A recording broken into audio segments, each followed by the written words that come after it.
Honour killing का एक और सनसनीखेज मामला सामने आया। घटना उत्तर प्रदेश के प्रयागराज जनपद के नैनी इलाके के चक हीरानंद गांव की है, जहां पिता ने ही अपनी लाइसेंसी पिस्टल से अपनी बेटी और उसके प्रेमी को गोलियों से भून डाला। प्रेमी की मौके पर ही मौत हो गई, जबकि बेटी अस्पताल में जिंदगी और मौत से जूझ रही है। दरअसल प्रेमी अवर्ण अपने प्रेमिका से मिलने भोर में उसके घर पर पहुंच गया। प्रेमिका ने घर के दरवाजे खोल दिए और दोनों छत पर पहुंच गए। तभी लड़की के पिता को आहट लग गई। वह अपने लाइसेंसी पिस्टल से प्रेमी युवक पर फायरिंग करने लगा, जिसके सामने उसकी बेटी आ गई और विरोध करने लगी। आवेश में आए पिता ने लड़की के पेट में भी 2 गोली मारी और उसके प्रेमी को 2 गोली मारी, जिससे प्रेमी घटना स्थल पर ही अर्णव की मौत हो गई। मैंने ही घटना की जानकारी पुलिस को फोन कर दी थी। पुलिस ने घटना का मुआयना करते ही जान लिया था कि गोली किसी और ने नहीं बल्कि ऑनर किलिंग के चलते पिता ने ही चलाई है। आखिर में पूछताछ के दौरान पिता टूट गया और उसने अपना गुनाह कबूल कर लिया। लेकिन एक सोचने वाली बात होगी, आखिर ऑनर किलिंग के मामले कब तक उजागर होते रहेंगे? प्यार का रोड़ा बनने पर कब तक इस तरह से बच्चों को गोली से भूनते रहेंगे? अब ऐसे दोषी पिता पर किस प्रकार की कार्यवाही हो, आप हमें कमेंट कर जरूर बताएं। बने रहें एनडी न्यूज के साथ और देखते रहें देश दुनिया की ताजा खबरें सबसे पहले। एनडी न्यूज के लिए प्रयागराज से सुनील यादव के साथ राजेश सोनकर की रिपोर्ट।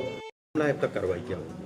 देखिए, दिनांक 25 मई को थाना नैनी पर एक सूचना प्राप्त हुई थी कि चक हीरानंद मोहल्ले में सुबह 5:30 बजे ये सूचना प्राप्त हुई थी कि एक लड़का और एक लड़की, ये दोनों को गोली लगी हुई है और ये दोनों घायल अवस्था में, गंभीर रूप से घायल अवस्था में मौके पर ही पड़े हुए हैं।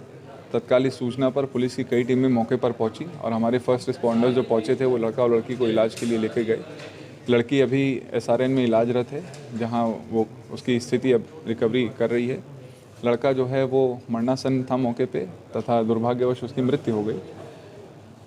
मौके पे जो भी हमें साक्ष्य संकलन किया गया और जो भी पूछताछ की गई, उसमें ये निकल के आया कि जो लड़की है, इसके पिता सुनील मिश्रा, इनके द्वारा अपनी लाइसेंसी पिस्टल का यूज़ करते हुए जब उन्होंने लड़का और लड़की को अपने ही छत पर एक साथ देखा था, उनके द्वारा फायर कर दिया गया। इनके द्वारा कुल 4 गोलियां चलाई गई थी। 2 लड़की को लगी और 2 लड़के को लग गई थी, जिसके कारण वश लड़के की मृत्यु हो गई। मौके पे ही हमें चलाए गए 4 खोखे बरामद हुए थे तथा जो पिस्टल है उसे भी रिकवर कर लिया गया था।